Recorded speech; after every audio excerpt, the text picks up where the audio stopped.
What's going on? All right, so I have this Klein Tool circuit checker and tracer, and it does a pretty good job. It's got a standard 3-prong plug checker, but it can also emit a tone to be able to go check the breaker, find the wire in the wall. But if you've got something like this, to where you've got a switch, and so what I'm doing is we have a fan, and it's got a wireless remote. We don't want it on and off, and I'm going to put a blank cover on this. So what I can do is I can literally just clamp these onto here. Okay. Then I can hook this on, which you can see, you know that it's working, right? Because we got our neutral and our hot. And now the circuit checker,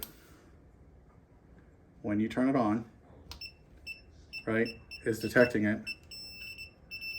So now I could go back to the fuse panel, and instead of trying to pigtail wires onto the tip of this little whip gives us what we need to be able to just alligator clip to some wires. But it also comes with a 2-prong to 3-prong adapter and a Edison socket. I think that's actually the right term for this. So yeah, you can just screw that in, put that on, put your checker on it, and have your annoying beep, and you're good to go. So I'll go ahead and include a link in the description for both the little whip set and the Klein setup.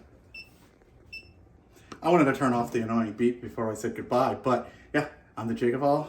Check it out, link in the description as I said. You guys have a good one.